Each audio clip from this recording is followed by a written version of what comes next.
Good morning, good afternoon, good day. I am Gladys. I love cake. We're back, and today we are getting straight into the stuff we need to do because I have a lot to do, but I also want to bring you along the baking and decorating process. So we are covering some cakes, a few of them actually. So if you're a beginner who wants to learn how to bake, decorate, and cover your cakes for great results, stick around. In my hand here, I have some ganache I made overnight. Oh Jesus. And by just stirring it in and leaving it to sit, look at what I've got. Let me just put it in the microwave.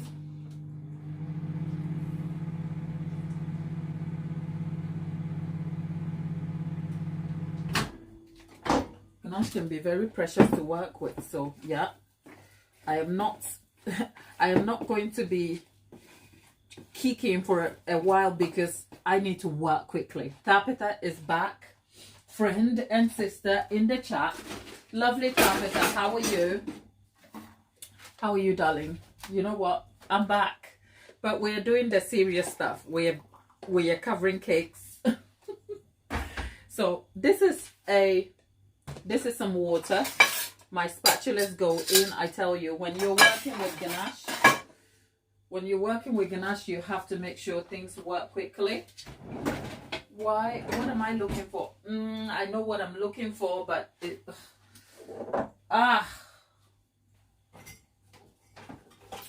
sometimes when you feel like I was really organized, I got everything I needed. Okay, yeah, this is what I really need. Okay. You have your spatulas. Most things when you're working with ganache, mostly everything needs to be in water. Okay, and I think I need a bowl of warm water to keep washing my hands behind me. And then I'm gonna fill my kettle with water. Jeez, it's a lot. Okay. Because don't forget, I'm also streamlining the process to make it easier and accessible for you. Okay, so we have water and water and stuff here, ganache, so that the ganache doesn't set. Let's get our cake in here, and over here, if you've been here before, you know what this is. I'm using the ganache plates to guarantee some very sharp results. And first, we're going to crumb coat this cake. And if you don't know what crumb coating is simply a simple practice of covering this cake in just a thin layer of ganache or buttercream, just so that the crumbs will set. I have to work quickly, so I am just going to go ahead and have some ganache on top here. This is unwhipped ganache. The ganache is not whipped. I need the cake to set. So this ganache is not whipped at all. This is just regular white chocolate ganache. Here is some good news for those of you who have been asking me about ganache and everything. I filmed this, okay? Hopefully I can sit and edit it so you will see it, but I don't want to overpromise because have you seen? I have been very almost like missing on the community posts, and I like to think I am super active on there, except this week because it's been a lot. Right, there you go. The top is done. Look at that. I'm going to add a greaseproof paper, and what the greaseproof paper does is it serves as a barrier between the ganache disc and the cake when it's done. So I can lift the ganache disc easily without any problems. Now this is where the real work begins. I mean, I should say, as a cake maker, I have done this over and over and over and over. So this is much easier for me, but as a beginner, this can be a little bit technical because you're not just aiming for sharp edges. You're aiming for alignment. You want the cake to be straight. You want it to set. And that is where the trouble of tiered cakes becomes really tough. Okay, so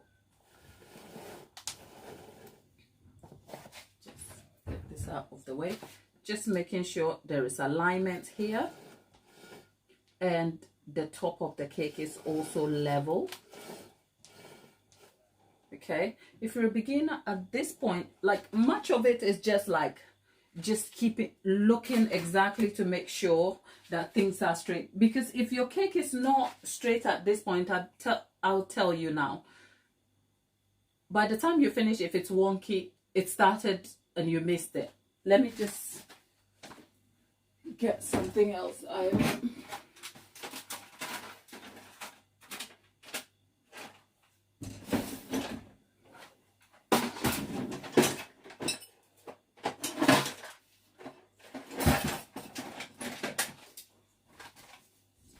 This is where tools come in. Now, do you need these tools? Turns out the use of spirit level is a lot more technical than just sitting it on top of a cake, because your surface level, the surface on which you're working should be level. And my kitchen isn't. My kitchen floor is a little bit dented, so I don't really count on this for absolute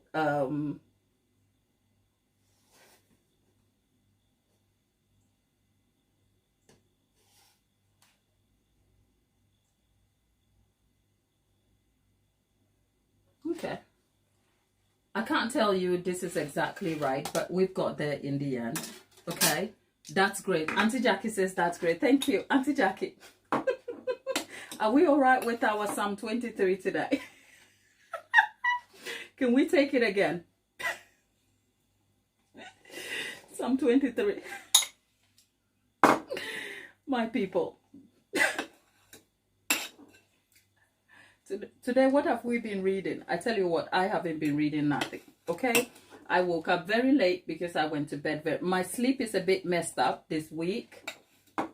I am not tired, believe me.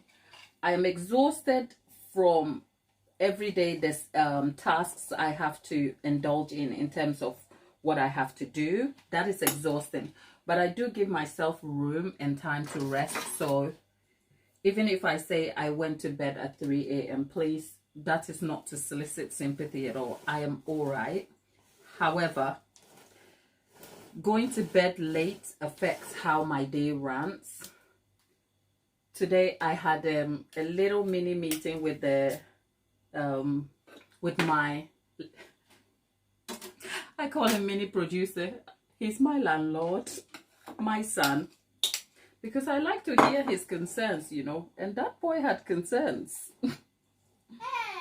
Okay, he's listening. He says I shouldn't tell you about it, but I want to tell you because you people are all mamas and you have kids. Because you know what, if we are all honest about raising kids, I think our lives will be better. Okay, so the little guy had a lot to tell me today, and I just want to tell you what he... Okay, he says I shouldn't tell you. I'll catch you in the corner and we can talk about it. Okay? No, don't. Hey. Okay, no. I'm not telling. I'm not telling, Bobo. I heard you. I'm not telling. Can you hear me? Yes. Yeah, but I'm not telling.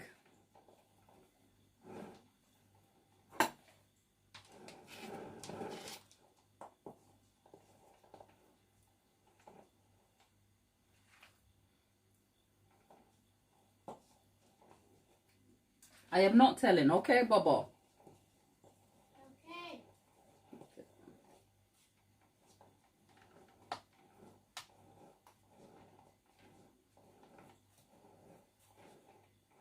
Okay. Okay, we are not done. This is just a crumb coat.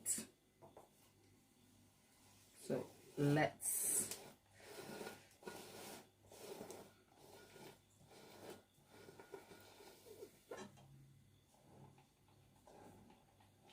I think I may have an issue here.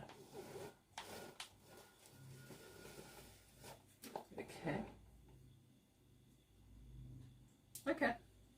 So the crumb coat is done. The cake is not like set because I need to cover the entire thing so that I can get all the lines, but I need this bit to set.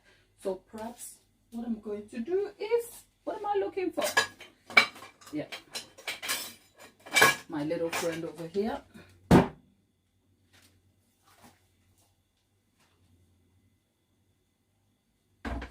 Papita says, I just had a birthday. Whose birthday? The rooster? Or yours? Okay, yeah. Okay.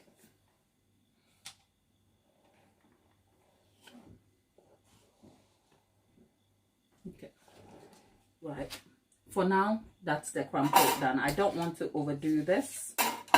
Let's go chill this quickly. Let's go chill this quickly and then come back.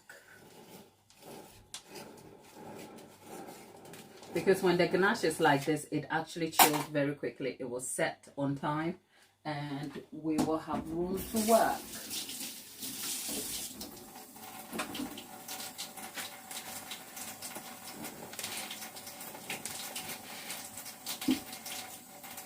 This is unwhipped ganache, I just have to say, because you can whip ganache for use, but I haven't whipped this at all.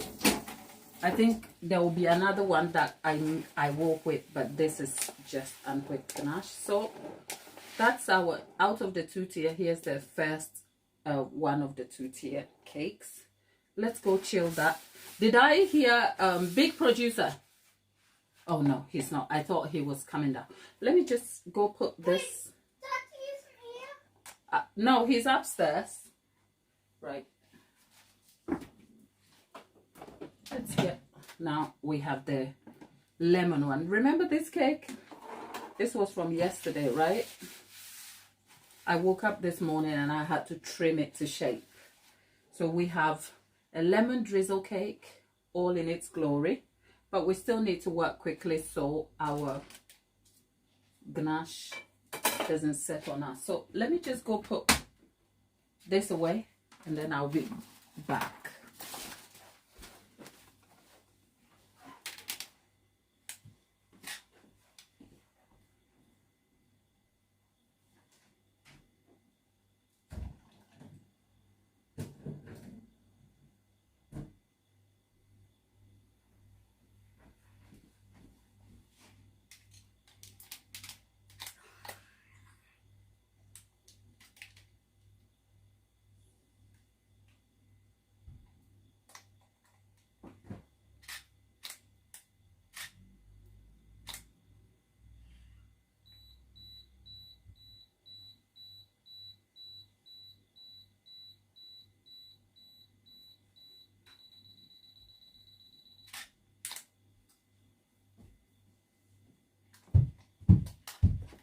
Are you okay? No, I'm going to play games with my brother. Okay. All right.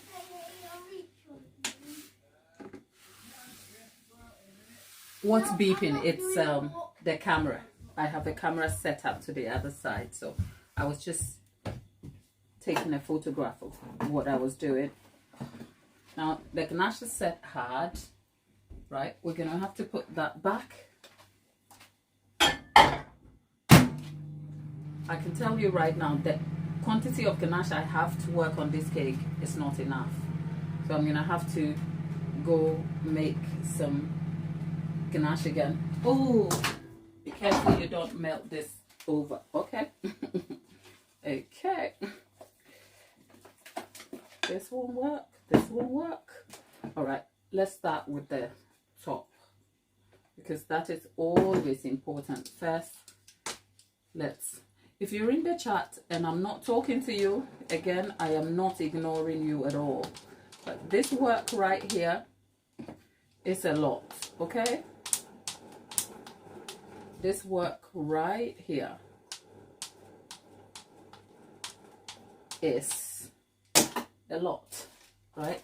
So there you go.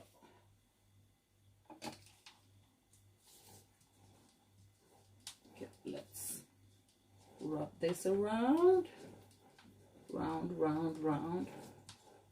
Okay, there you go. Now let's get this out. Okay. The only reason the tissue is there is so that after we get the job done, we can take it out easily. We can move that around. But there you go. So it doesn't. Yeah, Now we're going to focus on alignment. First, I'm going to use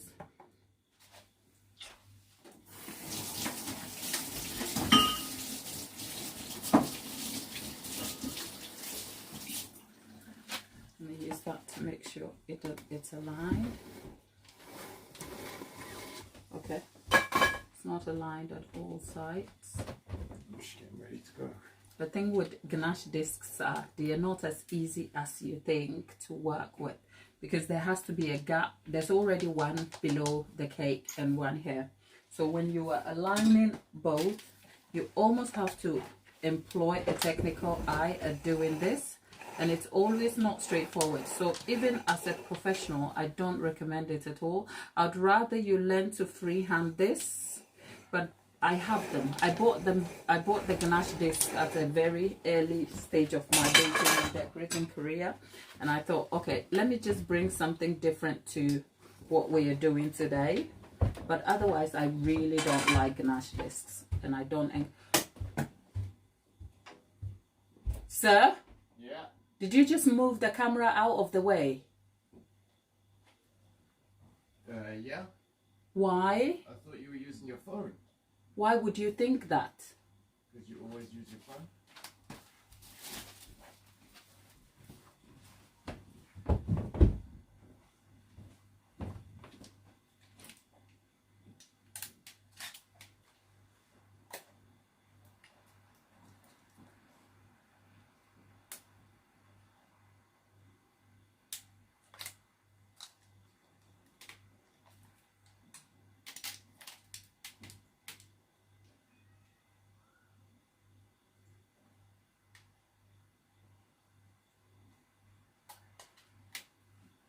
Can you please not touch the camera?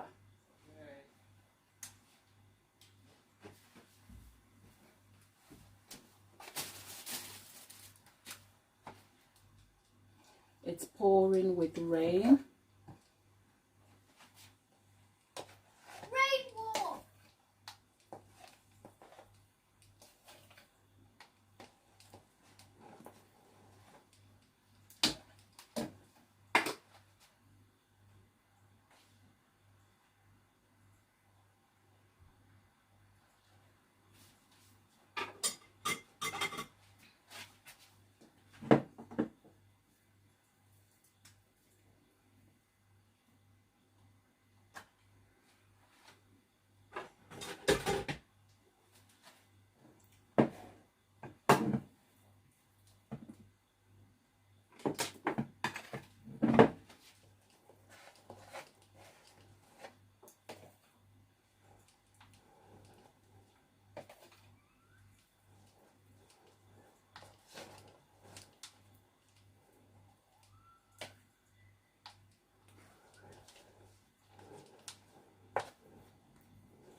Okay, the crumb coat for this is also done.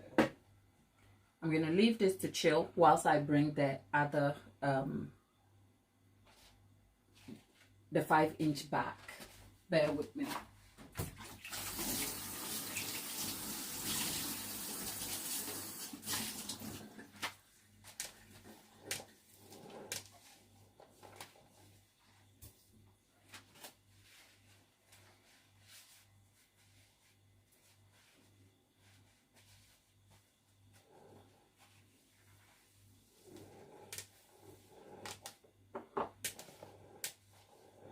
Barbara, hello, Babs.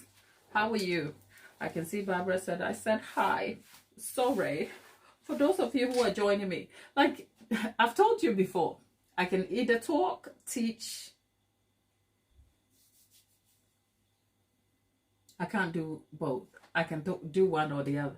So let's go put this away, and then I'll come back and then we'll do the 5-inch one, okay? Because I want you to see the end result of the 5-inch covered completely in ganache, and then we'll see, okay?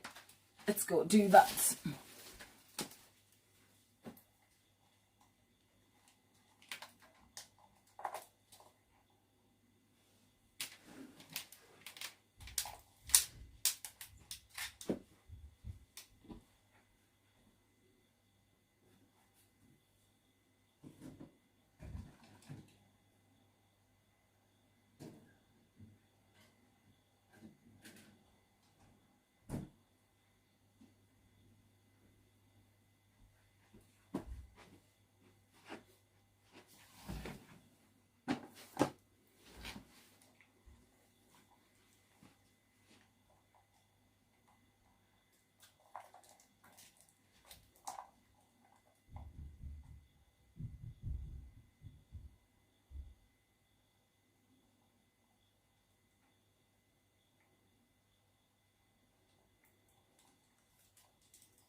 We're back with the 5-inch. So now let's see if we can get a polished look to this 5-inch cake, right?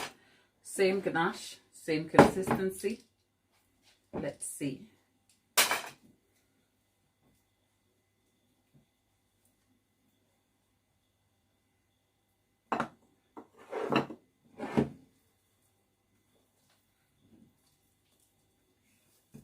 Okay. Right.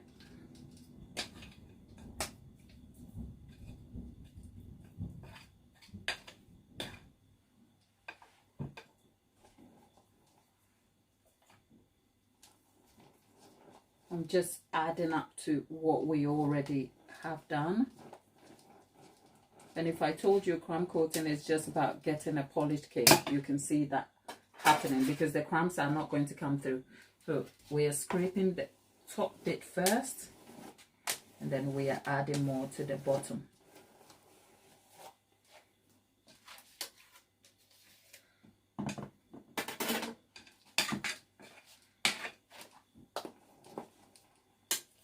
If bits of crumbs come through, they are from the crumbs that made their way back into the ganache,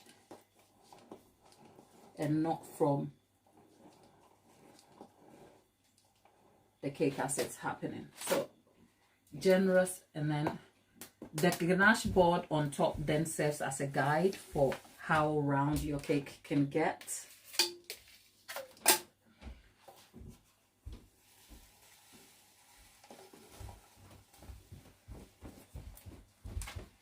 Look how easy it is to get a perfectly round shaped cake, and we are not even finished yet, right? So we are getting this.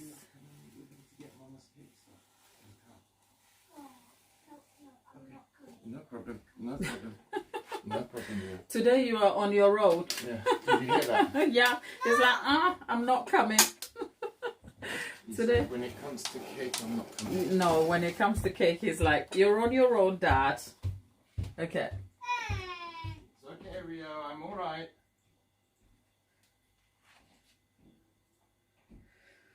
Oh, somebody's giving me the thumbs up, people. Hey, stop it! Read.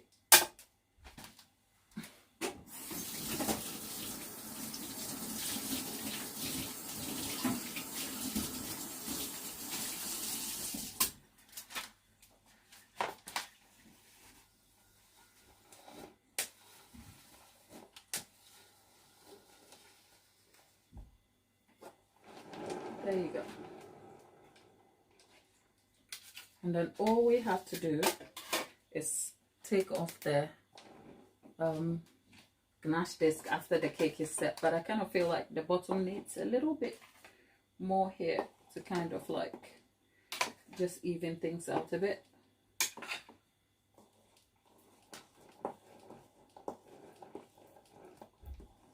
If you want to make fondant cakes, this is the sort of look you want for your base even before you start prepping the fondant, because fondant applying fondant means you're going to be kind of fiddling with the cake, and the more you fiddle with it, the more your hands will warm the cake up. So you want to make sure that the cake is set solid, if you like. So having a cake like this, and I've opted for this cover just for demonstration. I didn't need to use this. I could have just whipped the ganache, but this part of the cake is completely going to be covered in edible paper, because there's Roman lands, ancient Roman ruins or landscape, if you like, in edible paper. I think you've got it from yesterday. Remember? No, that's not the business card. Oh, okay. Yeah, right. My handbag is over there.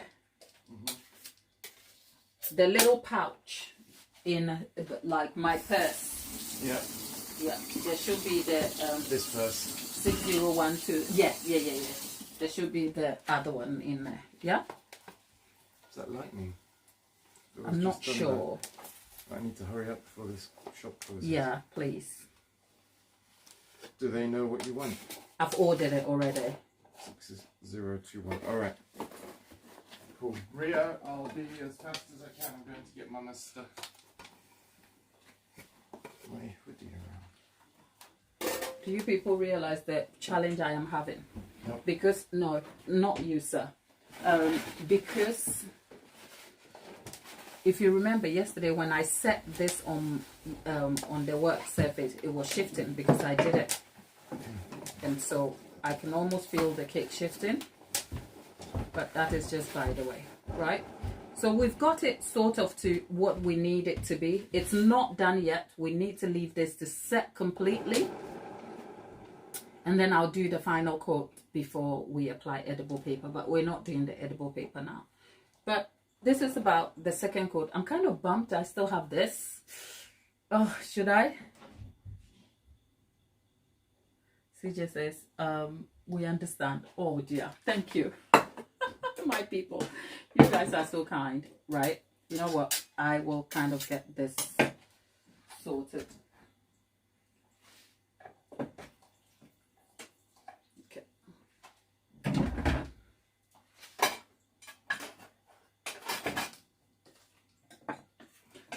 Even though it feels like I'm in my head right now, I almost feel like I'm not alone. So that's kind of reassuring. Thank you, people. You were so kind. So I'm trying to get rid of this and make sure I have a polished look to the cake.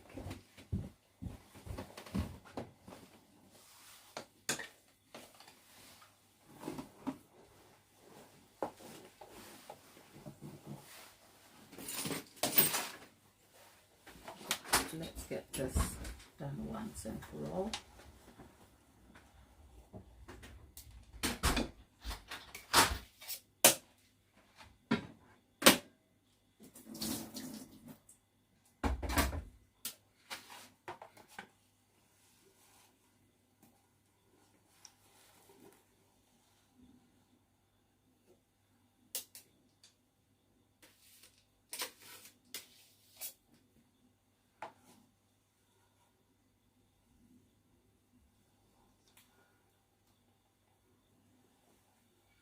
The skill of cake decorating is always to know when to stop.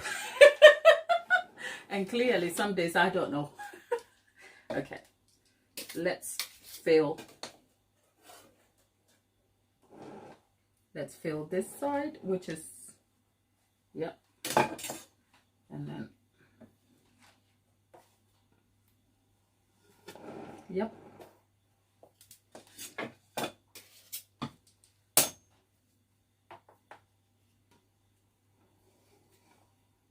There you go. Okay. Glad. Try and not stress today.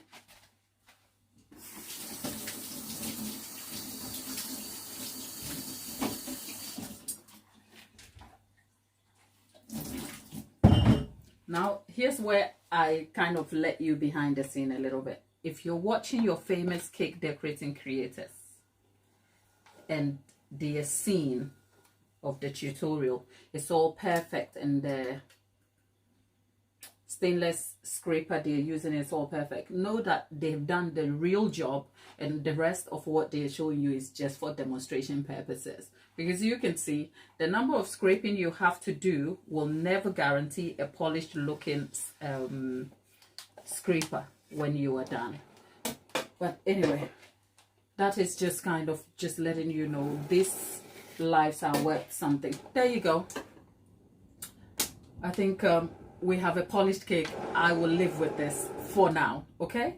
What we have to do is put this in the fridge for it to kind of set completely. We'll come take this out. I just want to see this to the end so you can see how to achieve a polished looking cake using a ganache disc as a top board. Because remember, there's a board underneath this already.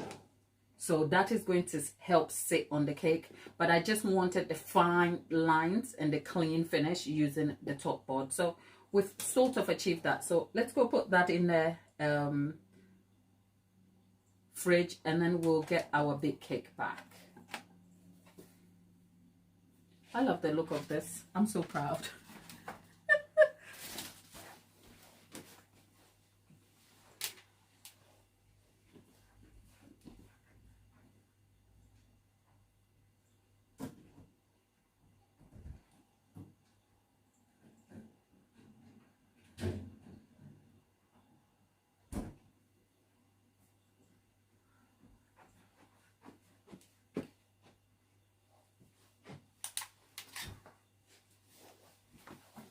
Now here comes the big cake. Here comes the big cake. The ganache is finished. What I have here is gone. So we're gonna move on to the next set of ganache, which in my head I'm thinking, let's kind of try and finish coating this with what we have, and then I will whip the other ganache that is left for the next set of tasks. And I have to make some more ganache.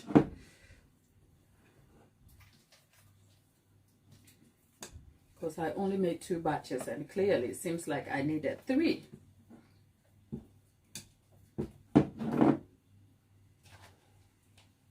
Okay, for this I am just going to use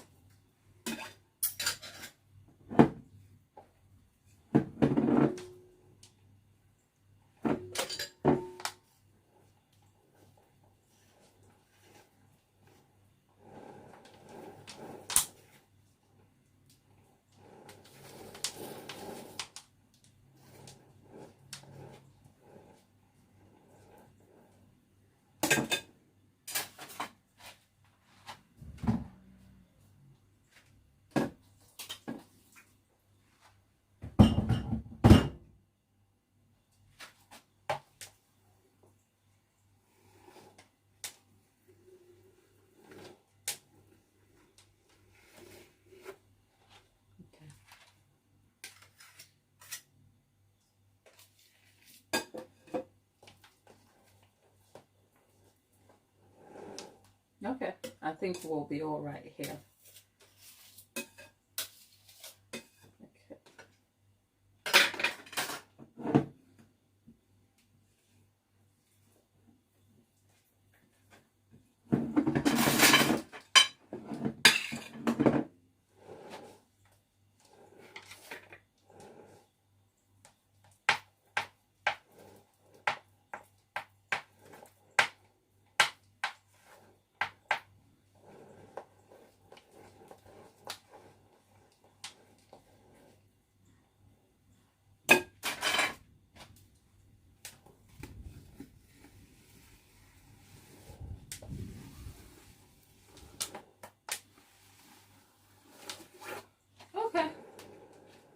And just like that, we're nearly done covering the tall cake too.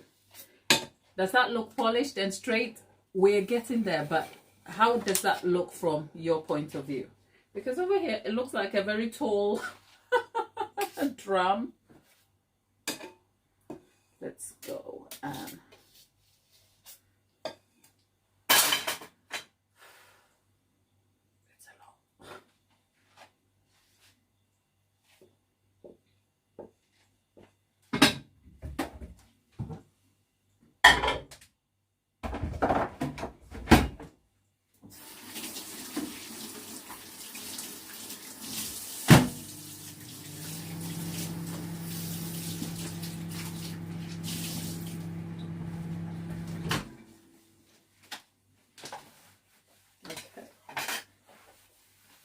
So if you're wondering what you missed in the process altogether, yesterday we obviously baked all the cakes here.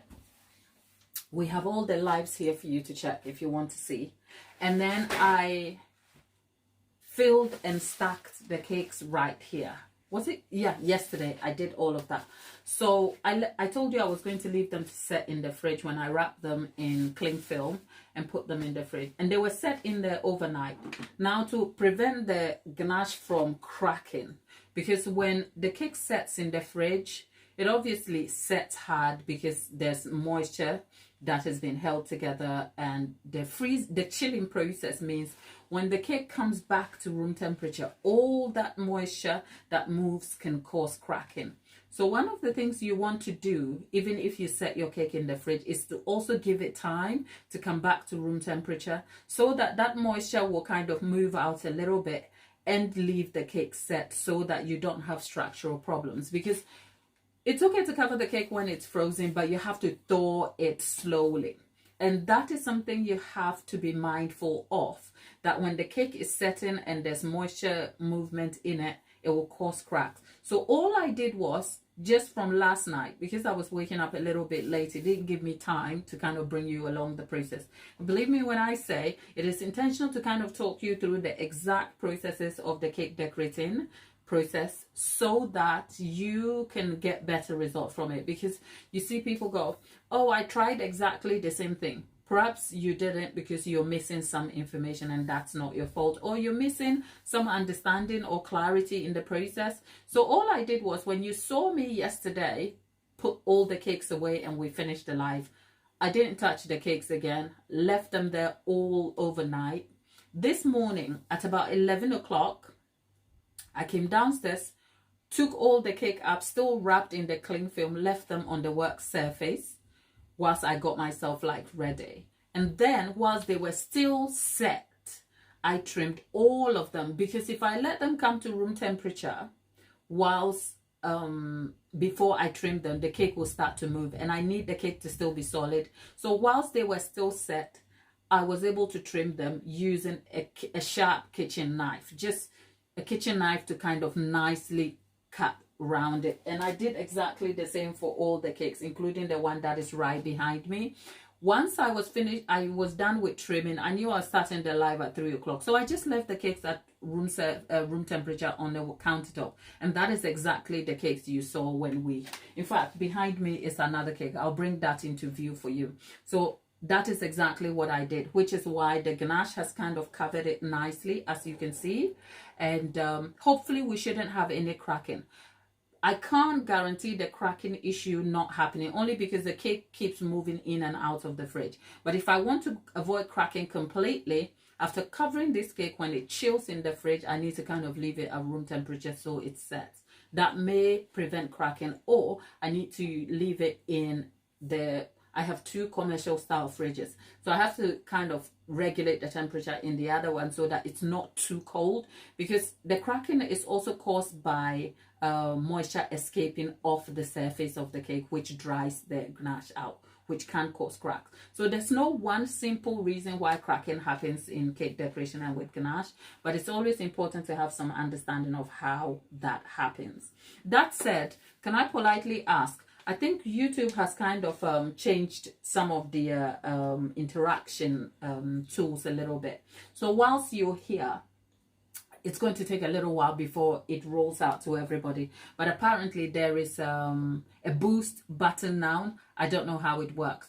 Whilst we're on it, if you do like the video because you're getting some value from it, please like the video, because there are about 51 people. I know some of you are passing through, which is fine. But for those of you who are present, just a polite reminder to stop and like the video a little bit.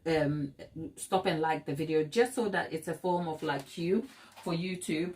But in the meantime, I am just going to finish covering this quickly, and then we'll move on to other things. Okay, there you go. This is here.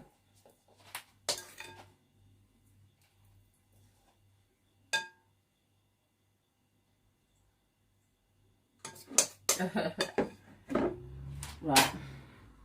And I'm so I know those of you who have been here and have stuck with me understand when I'm so busy and sort of in my head about what I'm doing. But for the new people, just know that you are in good company, right? The house will keep you. We are a little village here. We look after each other. Okay, we do. We look after each other. And even when we disagree, we love each other. Okay, so stick around.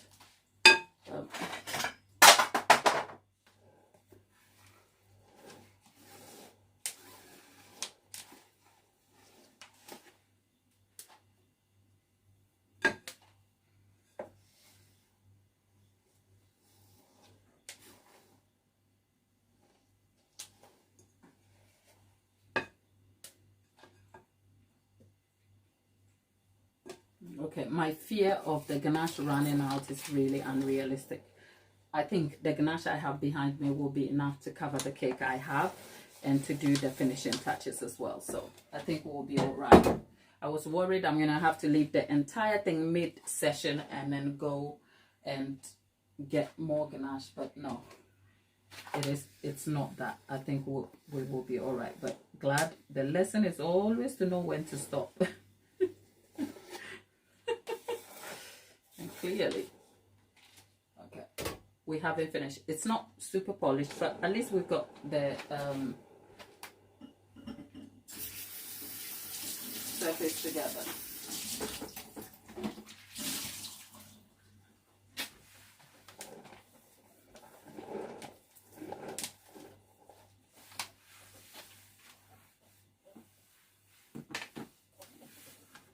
There you go. Okay, now we can leave this to chill completely and we'll cover. So I'm just going to leave this at room temperature because I really... Should I not?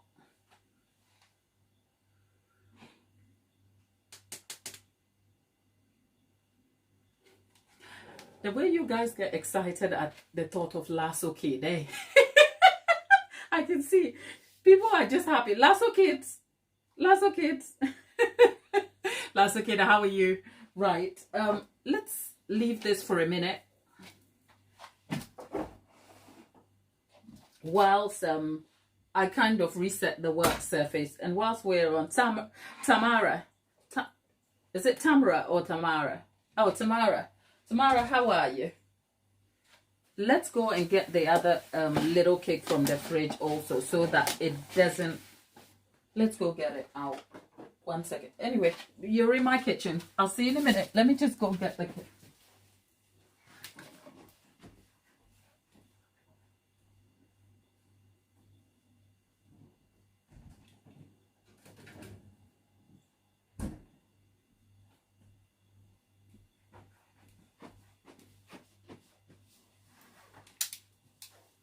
There you go.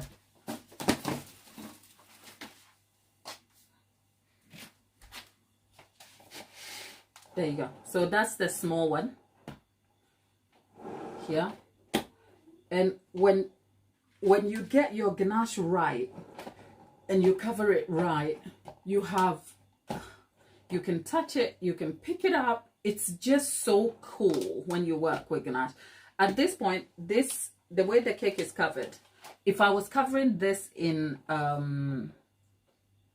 fondant, these small specks, I mean, it looks all done, but there are small specks, all of that I'll have to cover, because ganache, what do you call it, fondant is just an extension of the neat or stable work that is already done. It's almost like putting a finish coating on something. So if you have dents on your cake underneath and you cover it in fondant is not going to absorb it. What fondant is going to do is it's just going to highlight it, because then it's going to dent through and you're going to see all of that. Also, the good thing about ganache recommended for fondant is that, look, it is so solid, it's so set, that all I have to do is drape the ganache on it, and then I can mold it, polish it, and it will take time before it will begin to kind of cause friction and begin to split, or the ganache will begin to melt away. Whereas buttercream doesn't have that tendency. Buttercream doesn't. You cannot guarantee this great result with buttercream at all, right? So that is just something to know. But yeah, if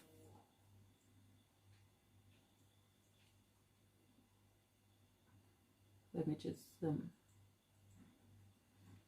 so yeah, let me just taking it out or setting it, trying to get it off the board is very, very delicate. So let me show you how I will do that.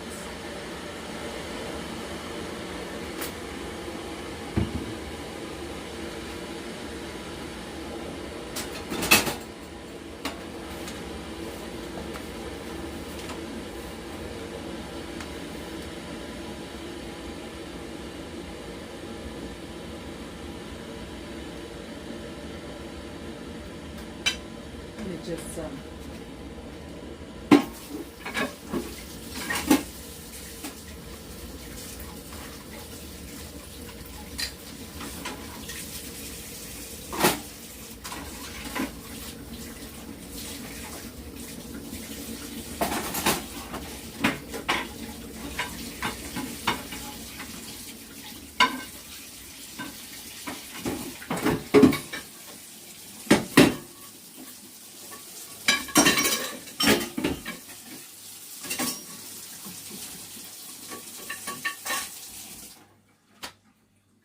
got this back.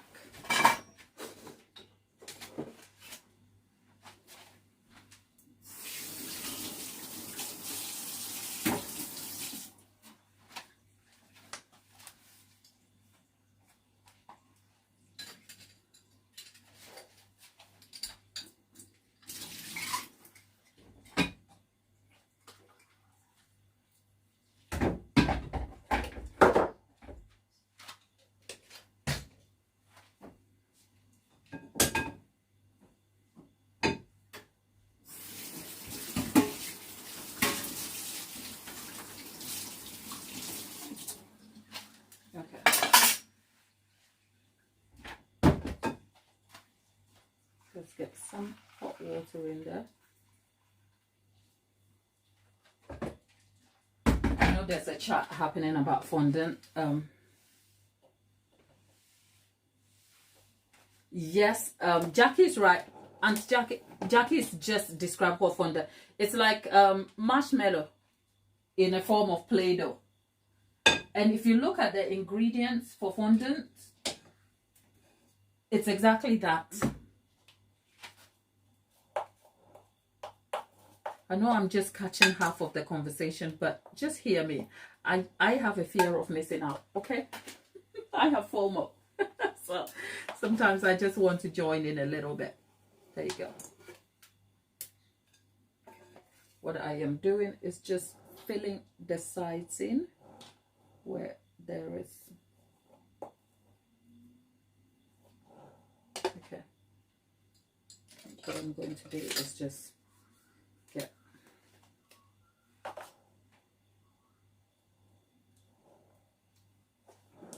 okay. All right. This is it the Lucy Lou scrape? What an amazing piece of art. But ish, for £22 for a bunch of these 3 items, I'm like, why? But you know what? The value is in the detail. I'm not even mad, because what it will do by covering the small nicks and knacks on the cake surface that your scraper cannot get to.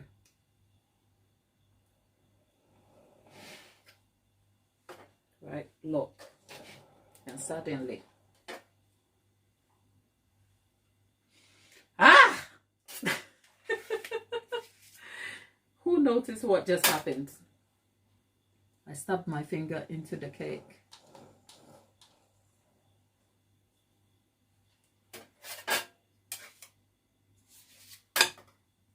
Okay.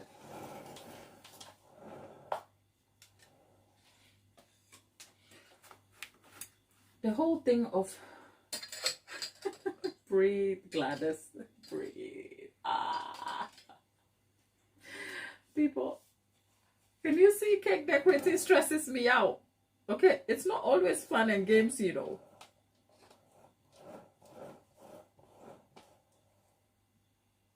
Okay, there you go. I'm not doing anything anymore. I'm not. Did I say I'm not? No. There's a little part that I can see. It's annoying me. What does the Bible say about perfection? Somebody find me something to kind of get me away from trying to get this all like perfect. It's only because I promised you a polished looking cake and I feel like I owe you that. Okay. Okay.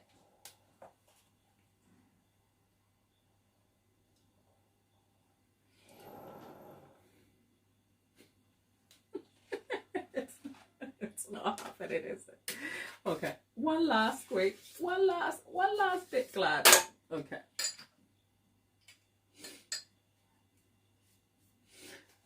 Auntie Jackie says it's smoother than a baby's butt. I think I need to go and look at some baby's butt now. I don't have one. I don't have a baby. I think my 8-year-old will be offended now if I call him baby. He'll be like, my name is not baby. Hey, he will say. There you go. Have we achieved our goal? I think so. I'm not going to even like belabor the point. So you need a sharp thing. You need something sharp to get in between the cake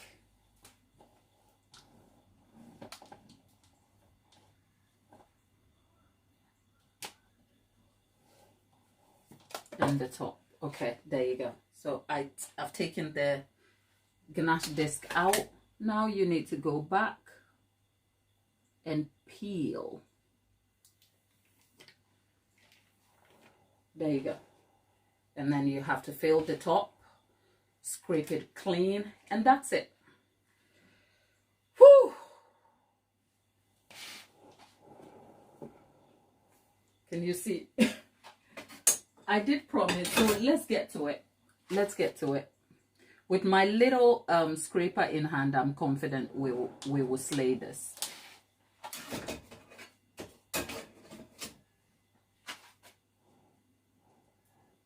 I did promise, okay? Today we are doing things properly. Are we?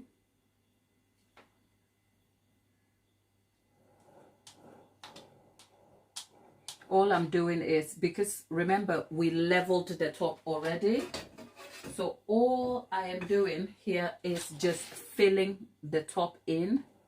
That's all I am doing. I'm not trying to do anything other than just filling the top. And much of it is filled. Now we need a clean scraper. We need a clean scraper. You need to keep it warm.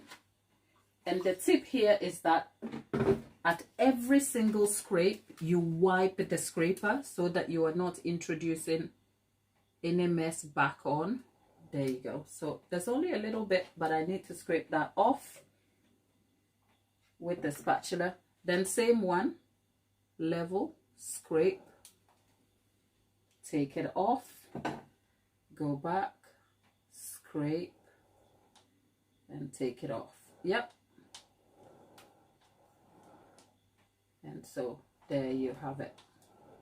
Now I have a nice clean top here. Now that has fallen around the lip.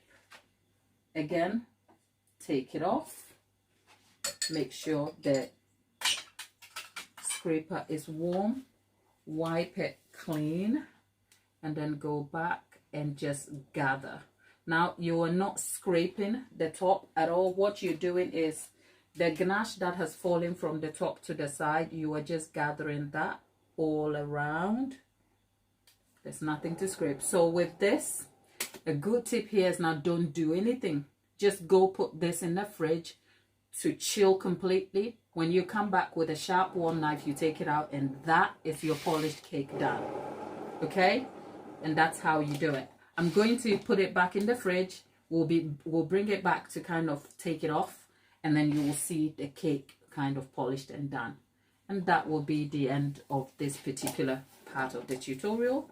And then we'll go on and focus on the rest over here. Okay? I'm going to put that in the I'm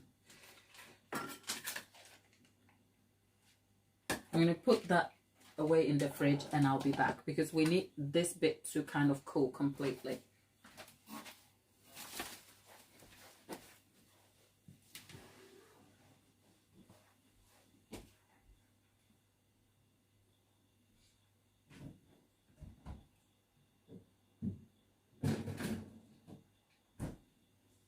Ooh, baby.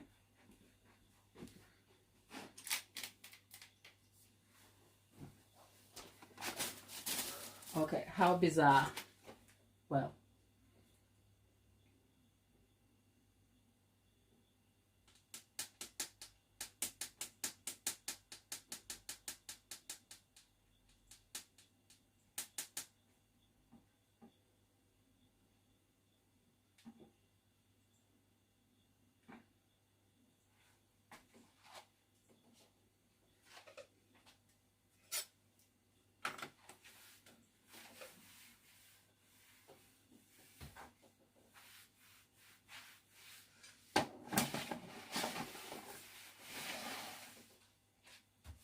okay, there you go. Right. Any question you want to ask about the filling of the cake up until this point? If you have any question, go ahead, ask, and hopefully I can answer that for you.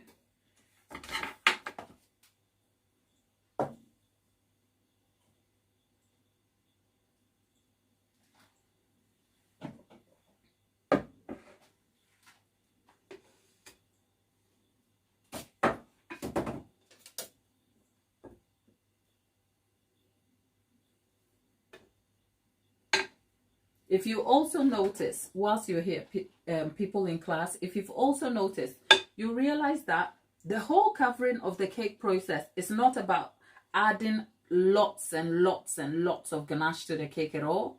All I have done is create a small gap between the cake and the board so that it's filled with ganache. That will also help steady the cake, right? So remember that. Smeya is asking what is the flavor. This is a lemon cake. Are you talking to me, Smeya?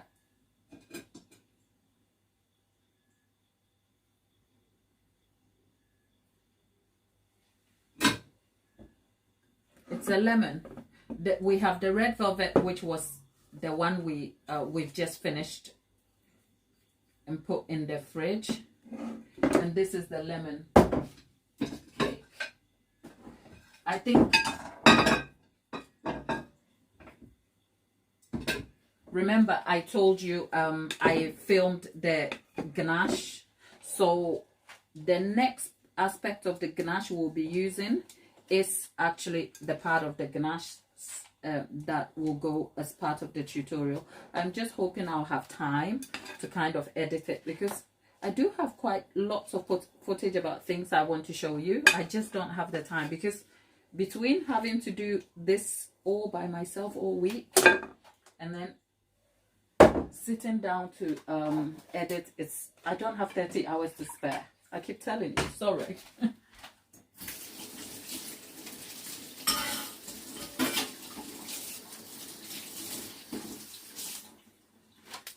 let's try and scrape this clean. If you're a beginner, you don't have to do what I've done here. You don't have to cover your cake all at once. Okay, you can just do your scraping in sections. You section maybe a quarter or half the size of the cake.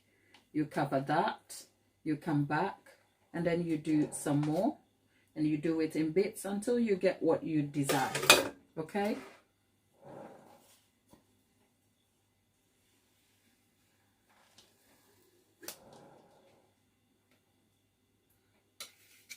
This is going to be a difficult one to kind of like to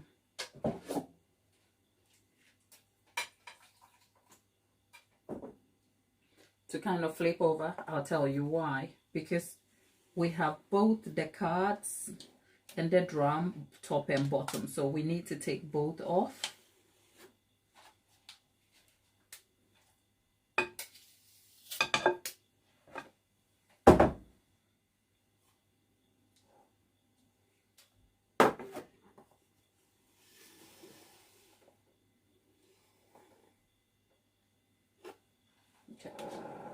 Okay, we've done the top one, and then we're going to go back and just fill the bits and bobs in, and then the whipped ganache will be whipped to cover the cake that is right behind me.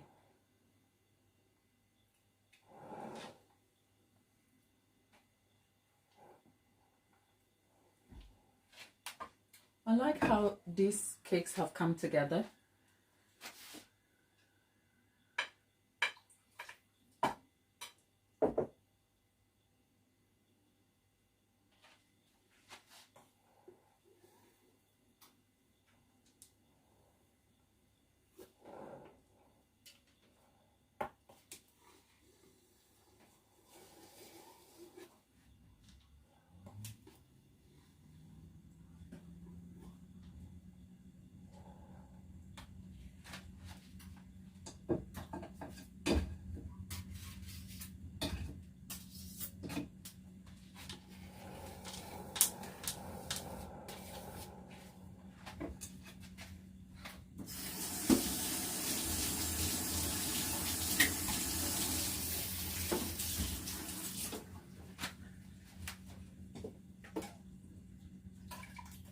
Some days I forget that I'm on camera, right? Because when I'm doing this in my own kitchen by myself and the cameras are not turned on, I'm either singing to myself, talking to myself, or dancing weirdly. So sometimes I do forget. That's good. I'm not doing any more. Our cake is polished. What do you think? Let's see your reaction in the chat. Tell me, come on, sing my praise. No, don't do that. Just have a look at the cake. Is our cake polished? Is the promise of covering a cake in ganache all done? What do you think? Look at this work of art.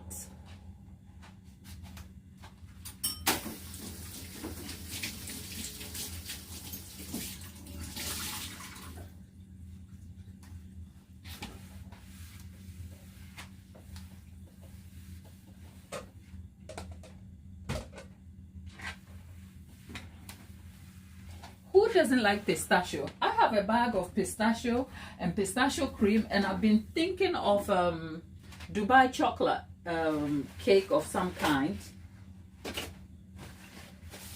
Woo! Okay, there you go. Okay, look here. We're done. Okay.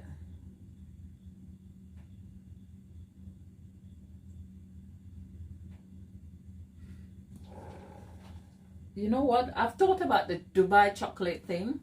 I don't know. There's something in my... There's something about me that... Okay, actually, it's not something about me. Have you ever seen a trendy video over here on this page? And I am nearly 1,000 uploads in between all formats, from shorts to long form and lives. 1,000 videos, okay? and I haven't like joined the bandwagon of doing trendy things, and doesn't make me noble or special. It's just that when everybody's doing it, I sometimes just feel like it's been done, and actually, in all honesty, there are people who would have mastered the subject, and by the time I catch on to it, I'm all late behind over there. So I'd love to make that Dubai chocolate in a form of a cake and combine the flavors, but it's like, if you're looking for it, it's already on the internet, so why? But I have the ingredients anyway, so if I come to it, I would probably do it for you, okay? But in the meantime, this is what a polished cake looks like in ganache form. A well-polished ganache cake. Can we bow down to the ganache and the cake all together? Okay? But people on YouTube, there is 47 of us over here, myself included, 47. But there are only 12 likes. Are you hate watching me, or you just like don't care that much? I want you to care, okay? No, just asking politely, just asking.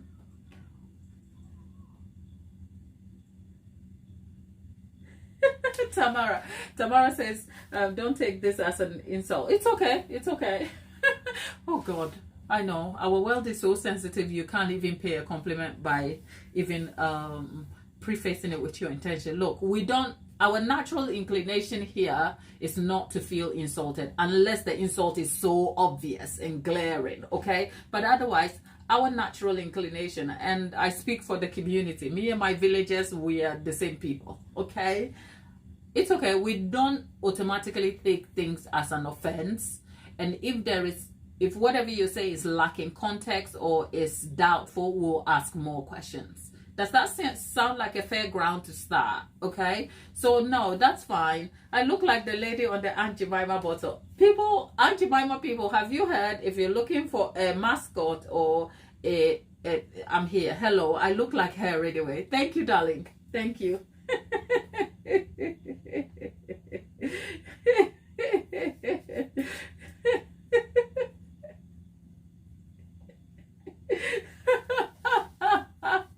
All right. Oh, that's so lovely. So people, where is it? Okay.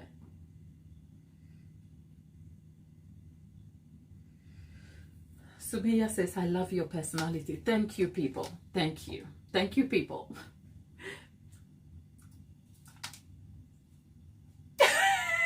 I'm blushing and I'm black. When did I start making cakes? Subia is asking. Well, I started making cakes a long time ago. That's actually just over-egging it. A little over 10, 11 years ago. But as a business, I've been running it for 7 years, like as a business. But I've been baking for 11, 10, a little over 10 years. So a little over a decade and some. Yeah, this is going back 2014, 2015. So 10 years and some. It's been a long time. Aunt Jemima is in your kitchen every day. So yeah, when you look at Aunt Jemima, you can think of me. Okay? Thank you though. Yeah, so yeah, I've been baking for a very long time. But there are still struggles in everyday baking. So don't let the time take away the fact that we're still all learning. And what we do here is to bring you a real life representation of the decorating process so that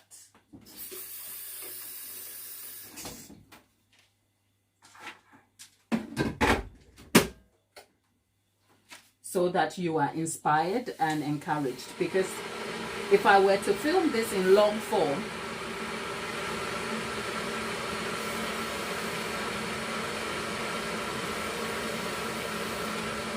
let that finish and then I'll get to what I was saying.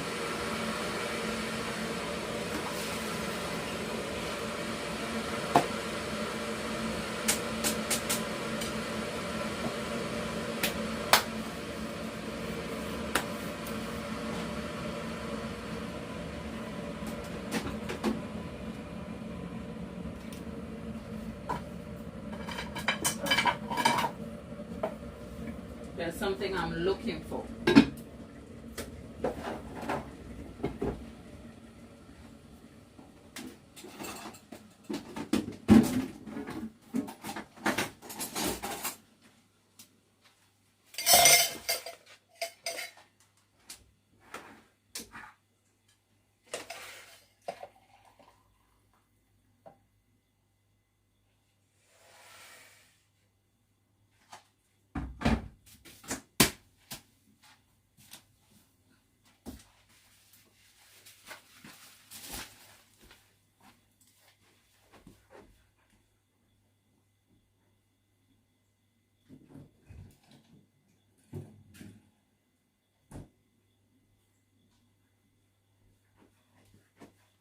Okay, the little cake is now back.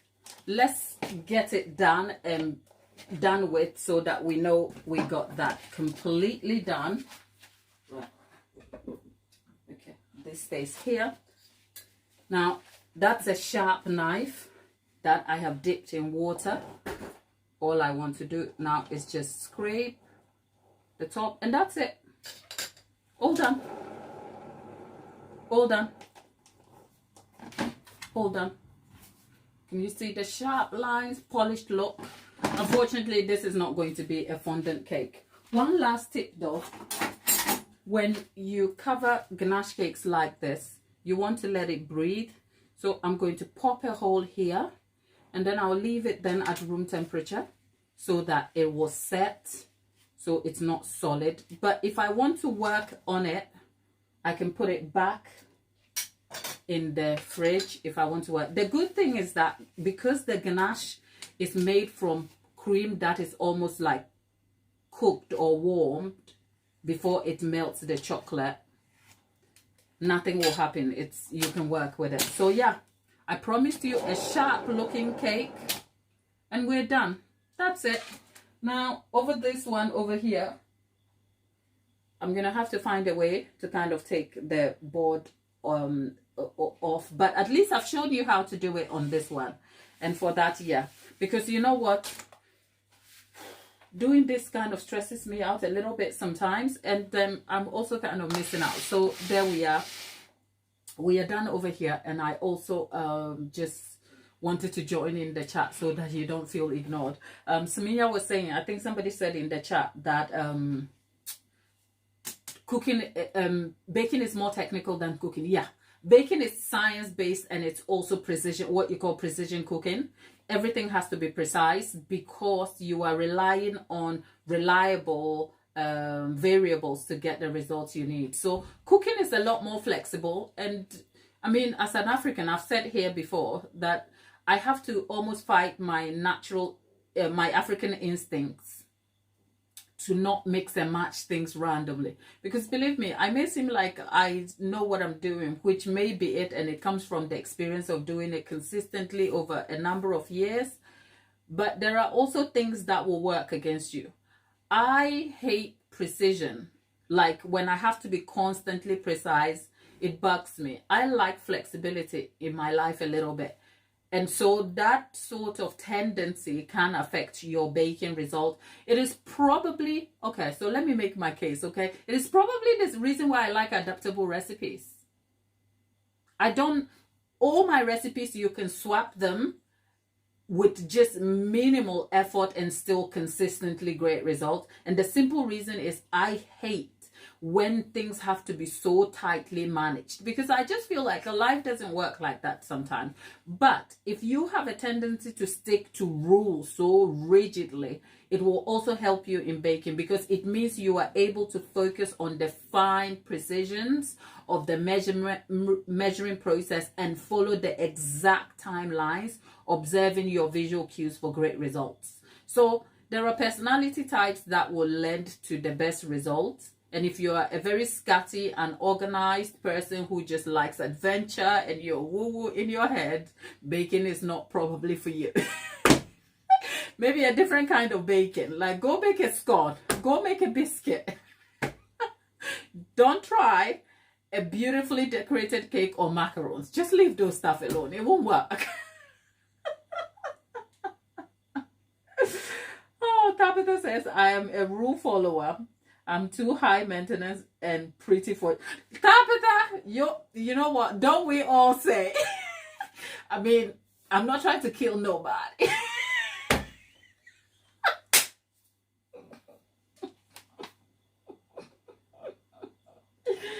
Oh Lord. I'm a rule follower. Am I? I'm gonna just leave that alone, okay? I'm not trying to leave digital receipts.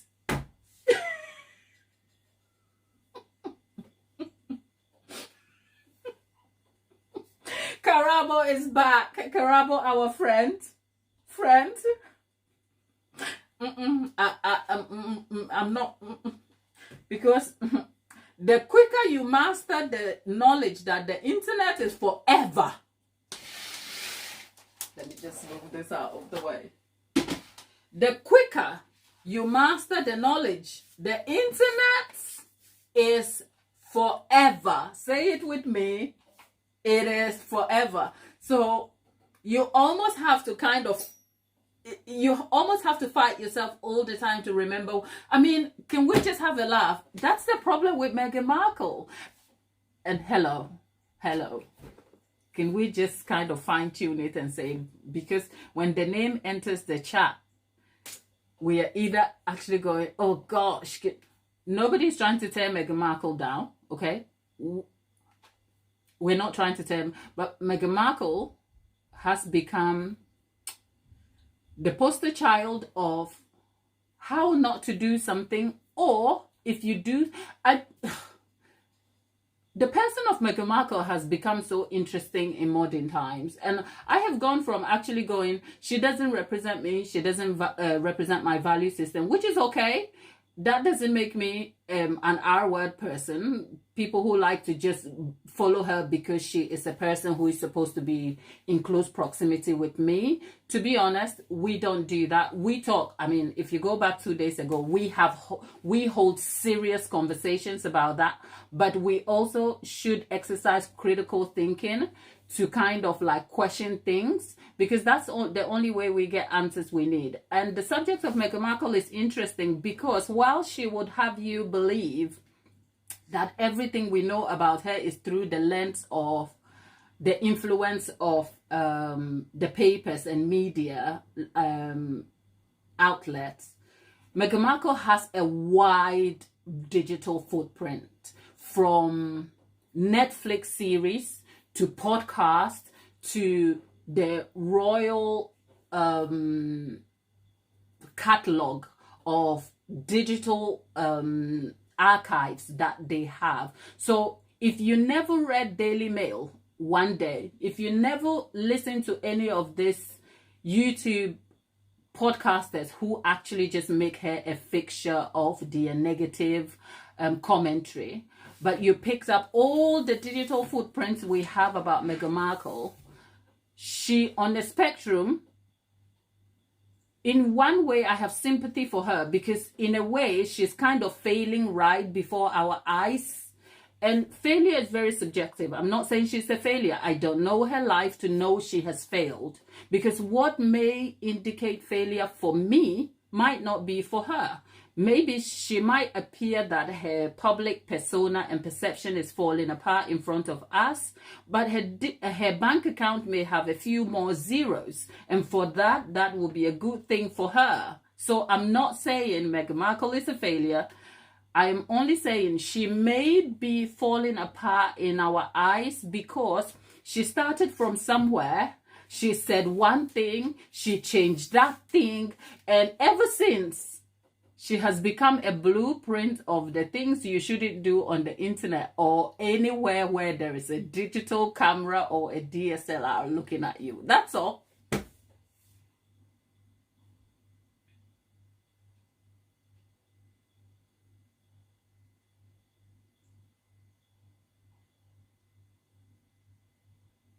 Whoo!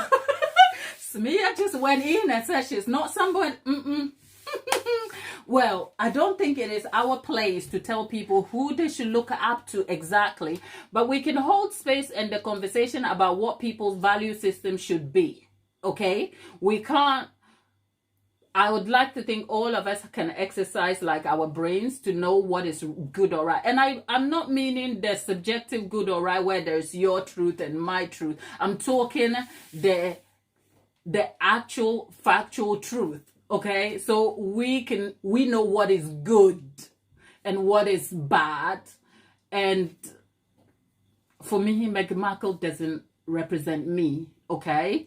And the notion of just accepting her because she is in proximity to me as a person of color is just not acceptable. I think when we start like going down that route, we do ourselves a complete disservice. However, I also don't believe that I don't believe that she should be so dehumanized and picked apart to the point where her humanity is lost in the commentary.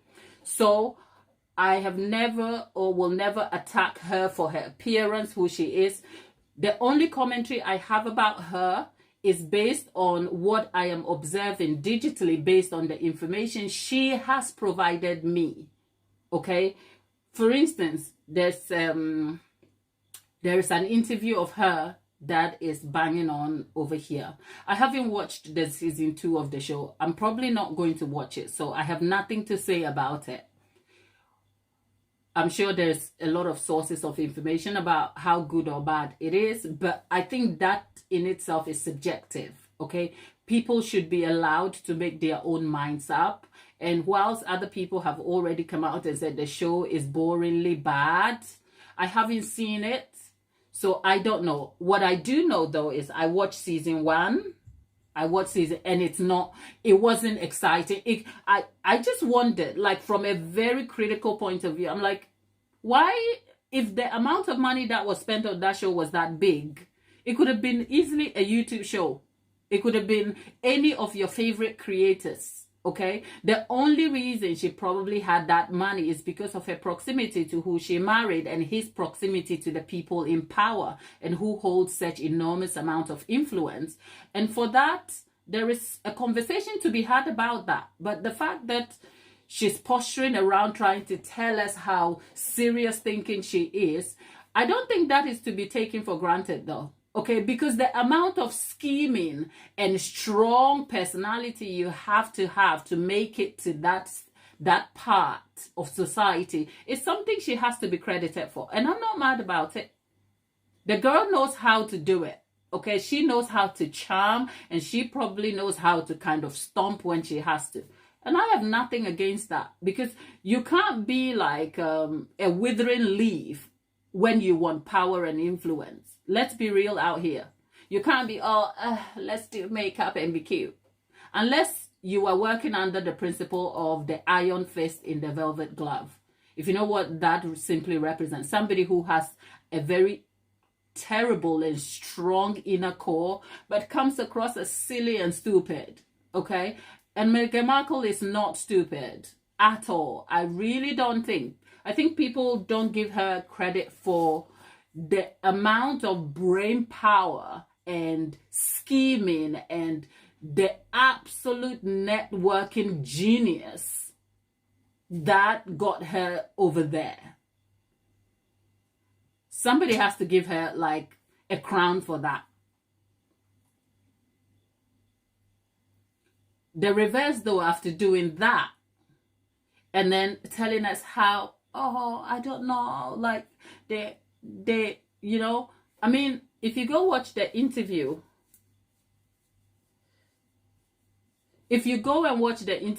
that is current. She's wearing a yellow dress she's going for. It's the Bloomberg interview. And I've watched that interview in several different ways. If you look and zoom into that interview, the same person who sat on a global platform to tell us how awful she was treated. And I don't want to touch that part because we don't know. What I do know is that the experience that she talks of may just be different for different people. And I actually am inclined to believe she may have experienced it in the way she tells it.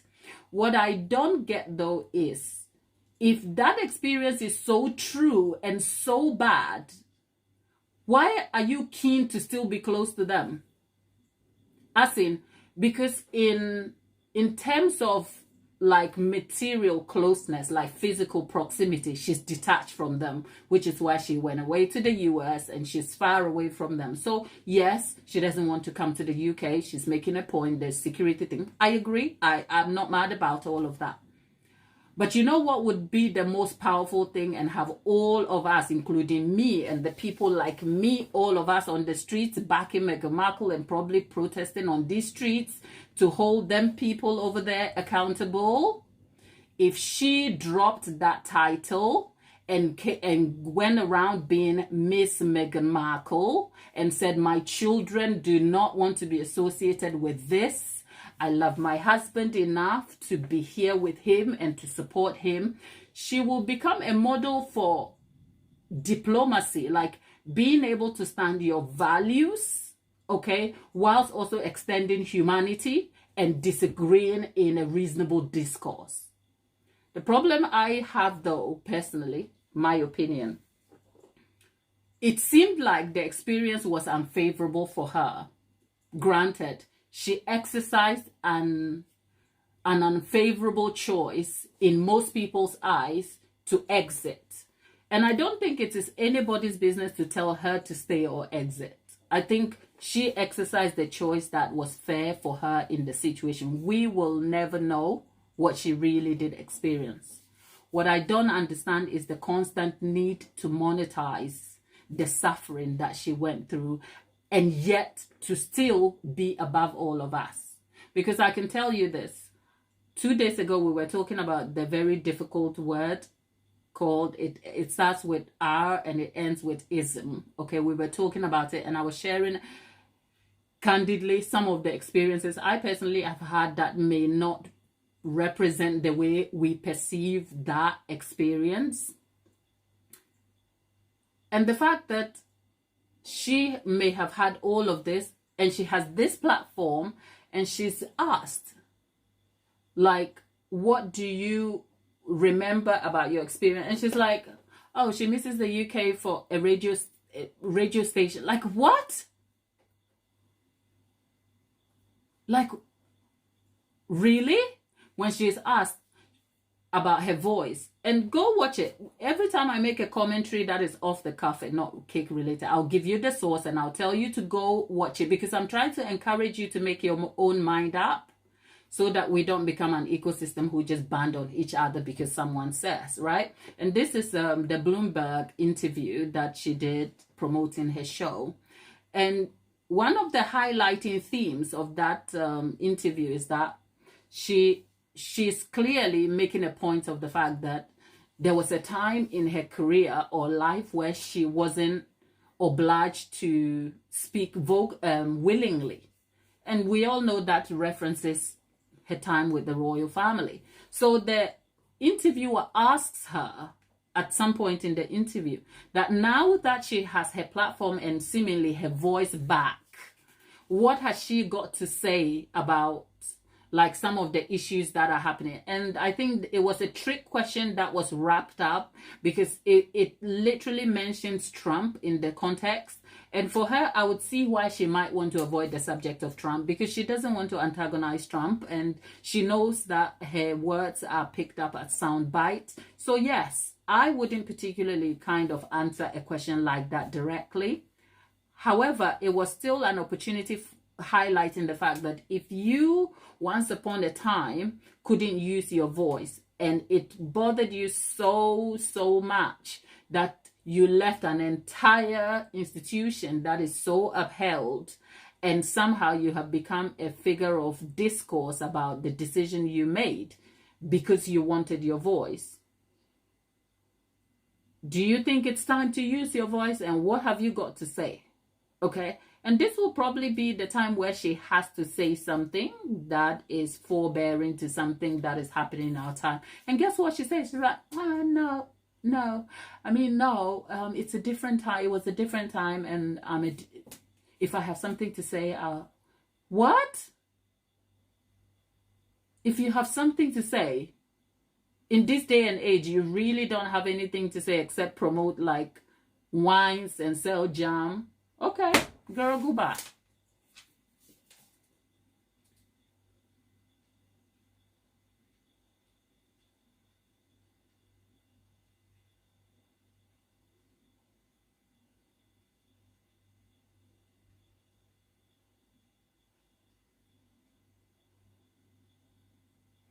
Exactly, right. There are questions in the chat. Remember, I'm only expressing an opinion, so some of these questions about her I can't answer for you, but let's see if I remember what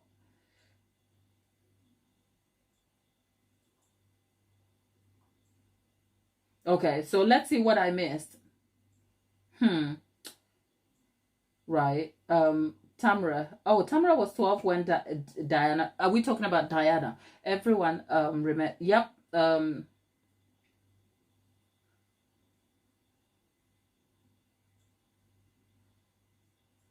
No, Tabitha, Megan is not the one with cancer. It's Catherine. It's the William's wife, Princess of Wales. Okay, not Megan. Just answering that.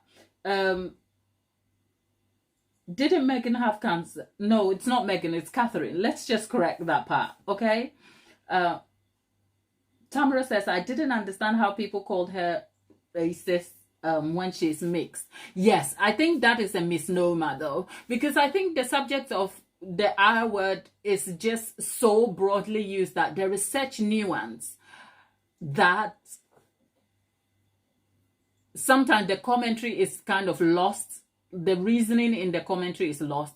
I mean, I may say she doesn't represent my value. It doesn't take away the fact that she's still mixed. But let's not also forget that there is still evidence suggesting, and that is not in her preference of her husband, because yes, whilst her choices may indicate one thing, we do not know what influences, okay, that came from. What we do know, as a matter of fact, stated by herself, and going back to what started this commentary here, is that she left a digital footprint, a whole archive. Before she became royal, she had a whole blog. And on the blog post, she told us about how amazing her daddy was. She told us about how daddy took her to all these posh restaurants. She told us about how amazing her father was. So I am not quoting what Daily Mail told me. I actually used to follow I didn't follow it, but I saw snippets of the TIG. Because I loved Suits. I watched Suits. And I actually liked her character on Suits. So I saw the TIG and bits and bobs of it. And she posted about her dad. And dad was a consistent feature. And less than 9 months after she posted gushing about how amazing and hardworking her dad was, he's now suddenly no more. What could have happened in the 9 months? We don't know. But this is what we also know. And this is very nuanced. It's not a black and white issue. It's like there is gray in the middle. Let's just follow me on this, on this rabbit hole.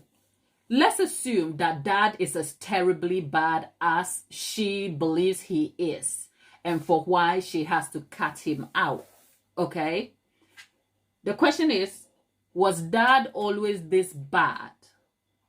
And if that was the case, why did she? Because people do things for different reasons. You know, our human existence is not linear. Okay? There's complexity and there's nuance there. So let's just say dad was terrible. They never got along as much as she made out. Let's just, on the assumption that that was the case. Why would anyone tolerate something for a long time only to ditch it when it was suitable for them? Why would anyone do that?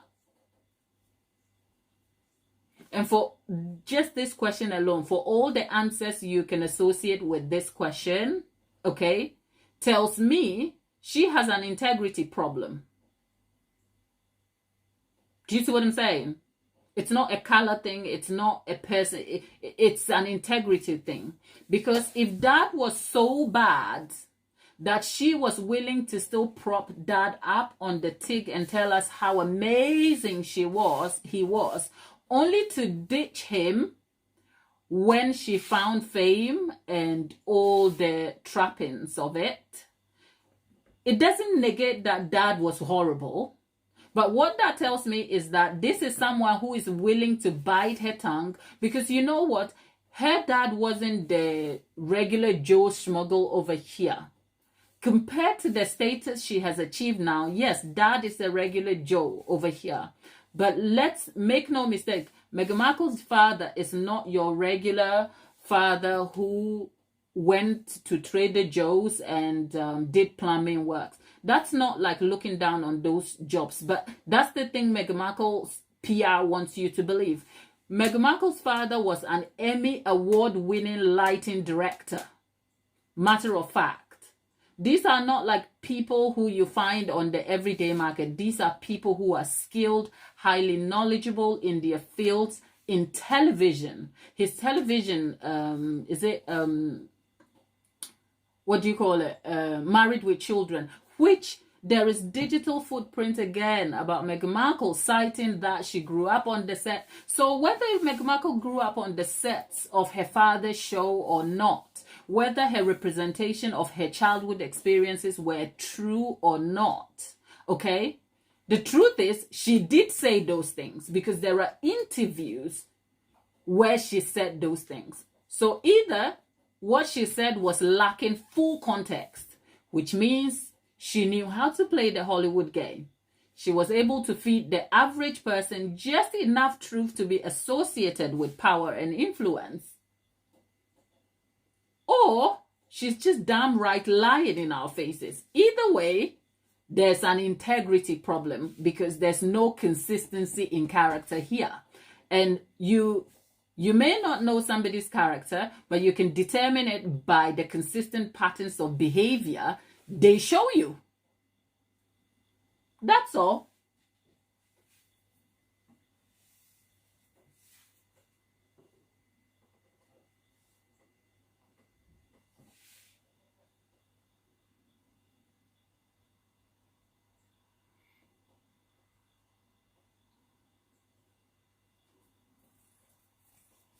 Samia says her voice would be powerful if she used it. The problem is that, this is my opinion, I believe Meghan Markle wants to be paid for the use of her voice, right? Meghan Markle is not interested in risking her reputation for you and I, even when she says she is close to us. And so when she's over there in South Africa, she's over there going, I am here as your sister and person of color. She's just spouted a bunch of word salad because it sounds cool at the time. Meghan Markle will be the first person to let me know my place because she wants to be paid for her voice. And there's nothing wrong with that. There's nothing wrong. Just be real about it. Just be real to say, you know what? I don't care about the little people.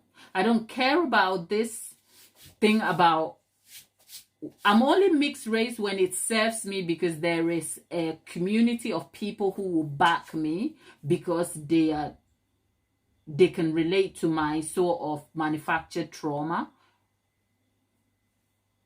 Okay? That's all. So she's not going to use her voice and risk it for you. She's going to get a PR team to manage it and manufacture a person that doesn't exist so that we can perceive her as being amazing. And for all the people who actually think their husband is a victim, please stop it. That man is no victim. He's nobody's victim. He's a spoiled brat. He has always been that way because let's face it, we will never truly know. Whatever we are espousing over here, okay, is opinion based on what expert people in their field have created for us to believe. There is something called PR. There is something called image management. And if you know anybody who is great at image management, nothing beats them bunch of people living in those castles. They do the absolute best in image management. Why? Because they have money.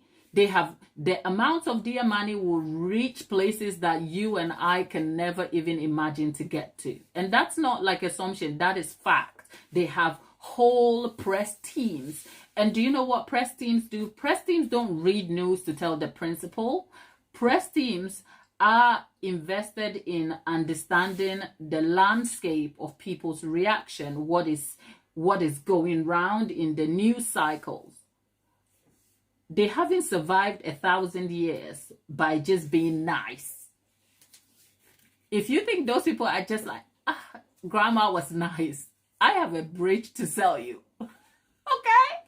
Those people are the most brutal and ruthless business people adjacent to politicians. Because if you actually think they don't have any power, please think again.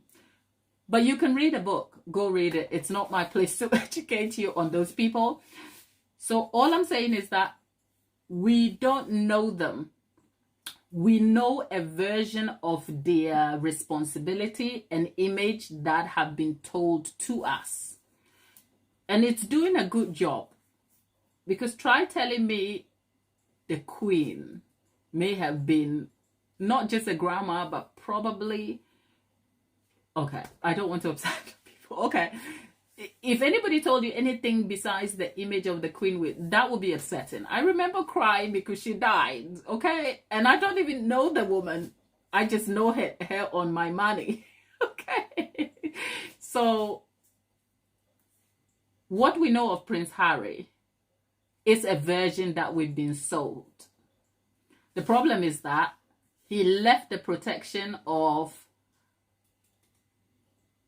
the illusion that was sold to us. Does he come across as a charismatic, fun-loving person? It might be in his person, but even your most horrible boss is not grumpy 24/7. Okay? The boss you don't like at work has a wife and children, and they like him. The point is, a person cannot be horrid all the way through. People are complex. People have nuance in the way they do things and appear to us. And when your job requires having to have an awareness of where a camera is placed, it is almost a skill to know how to behave. So don't get distracted by the fact that whilst Harry may have appeared so nice, fun-loving, it was somebody's job to maintain that consistent person we knew. But what we don't know is the true character of Harry, a man who has never had to exercise a brain cell, a man who will never know what true struggle is, a man who has had everything at his disposal. There's nothing about that man you and I can relate to. And if you think Harry loves you and he's your friend, you want to think twice. Because that man has he will jump over you and get what he wants. And we have seen that because on a common sense principle, you leave a job, the perks don't come with the job. You leave the job, the company car, the allowance, gone. Now, that might be a bad faith argument because his job is nothing like the regular job where you have to lose the perks. His job comes with a sort of innate clause that says you were born into this special thing, so you're special. And never mind him telling us he's fair, he's less special. That man has been treated special, okay? Never mind less than his brother. It's still special, okay? So, them people never had a situation where they had to make a contingency plan for one of their own leaving. Because believe me, if they thought it would happen, they would have had a contingency plan. But they didn't. So he surprised them by leaving. So that would have left both of them trying to kind of learn new grounds. And the new grounds would have been him saying, I'm leaving, and them saying, okay, we have to work something out. And the working out process has to happen, okay, whether it's behind closed doors or in front of us. The issue is, he said, I'm leaving. And from what we understand, he leaves. And they're like, okay, if you leave, goodbye. Because you didn't even stop to let us plan this. He's like, because I am so special, you still have to pay for me because that's a birthright. Like, people are struggling to pay their bills. People are dying every day. Costs are going up. How does that make sense? And by the way, for those of you who believe he doesn't have security, that's a misnomer. That is wrong. That is incorrect. He has security. He is protected. It is just not to the level that he perceives he should. That's all.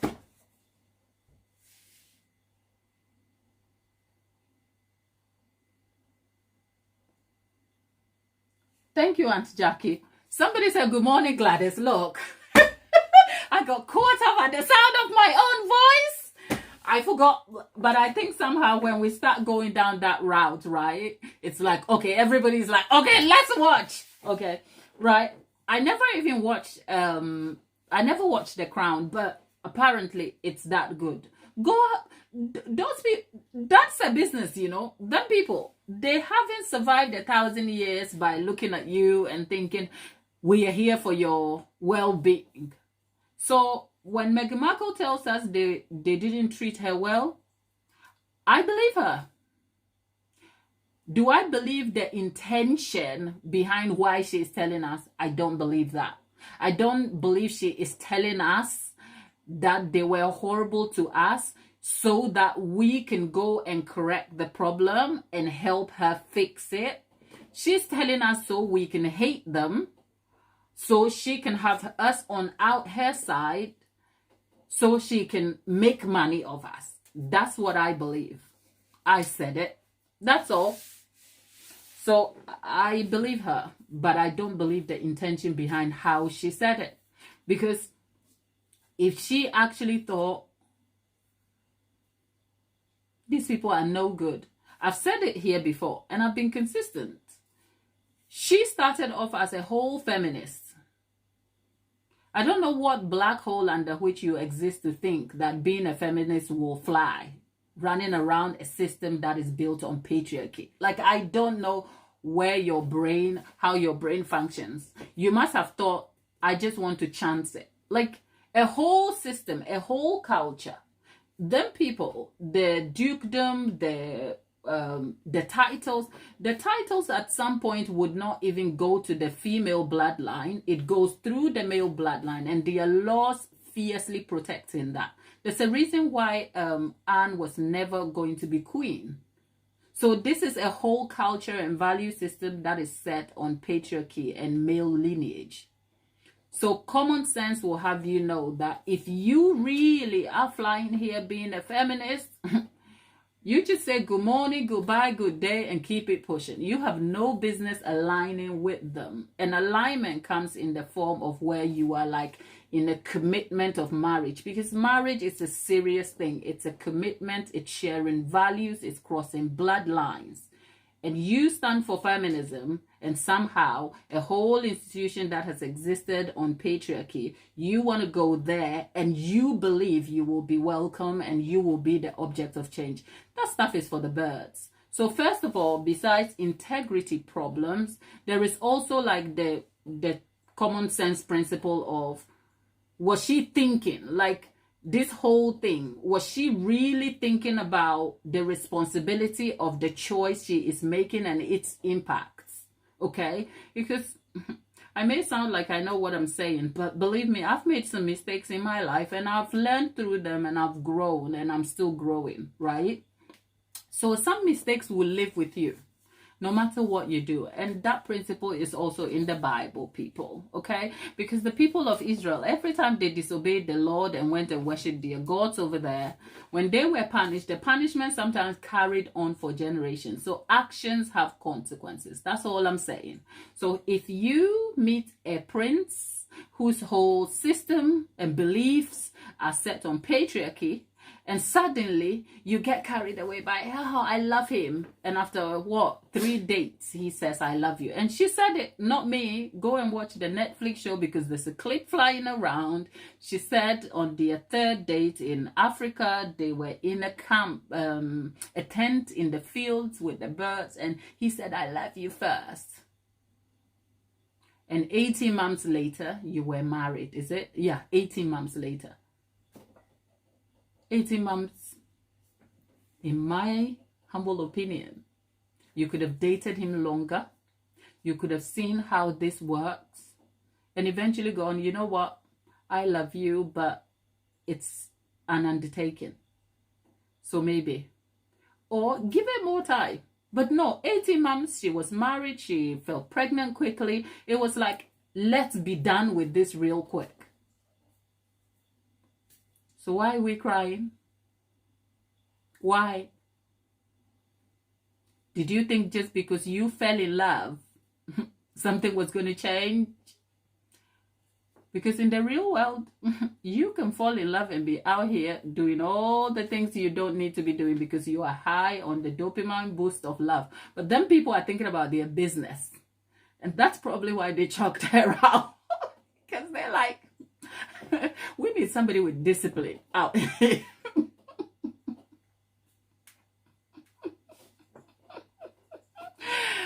Okay, people.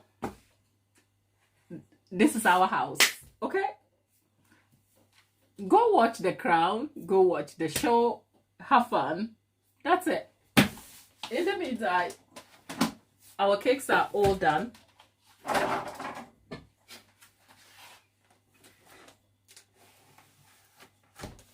Did we even come to make a cake?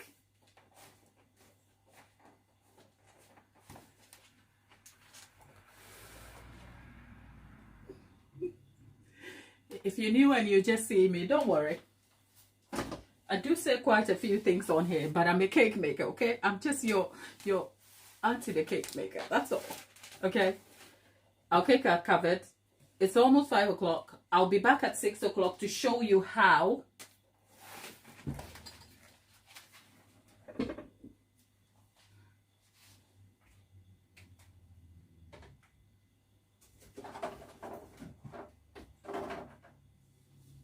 There's still cake here.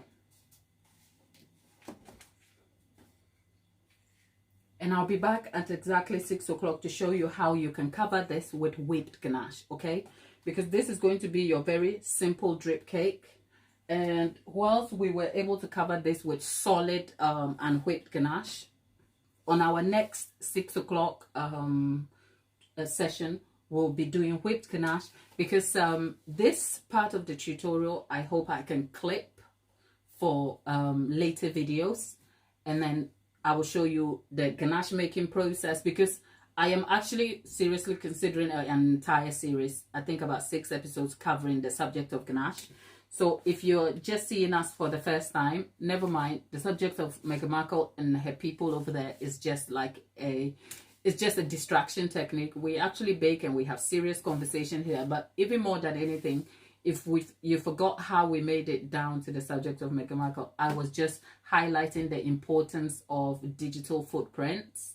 Okay, how important it is when you have something to say, be consistent with it, mean what you're saying, because the internet is forever. That goes for me, and that certainly goes for you. Okay, Tatiana, darling, how are you today?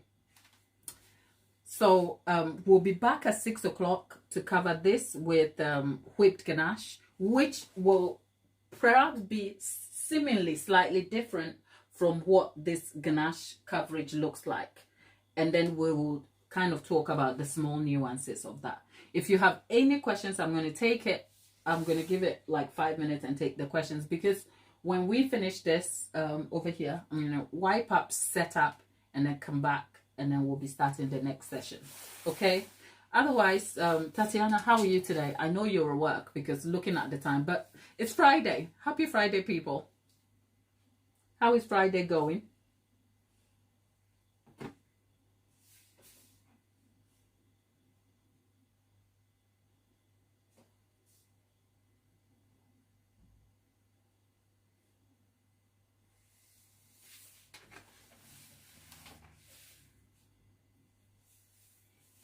For my American people who still want to come to London, we'll still go to Windsor. We'll go and drink tea.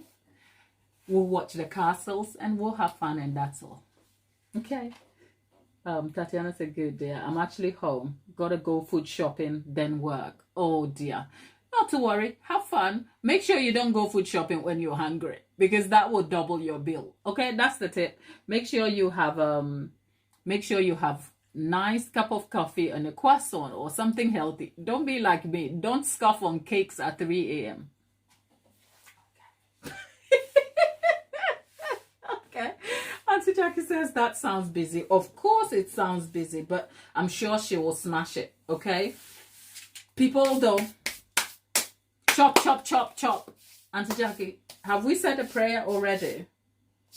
Or have we said a prayer? You know what? I haven't. Keeping it real, I haven't. I woke up and just went straight into cakes. So I'm not going to do the other one now, Jack. I'll tell you why. Because I want to clean up, set up, and there are things I want to finish off with this ones, right?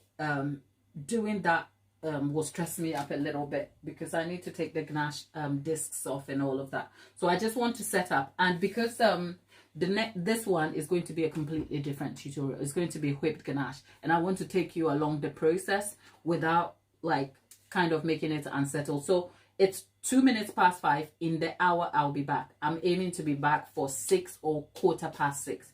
If you can make it for 6 or 6:15, great. If you can't make it, as always, the live will be available for you to watch. We've been here since Tuesday through Friday, 2 sessions a day, so that makes 8 sections.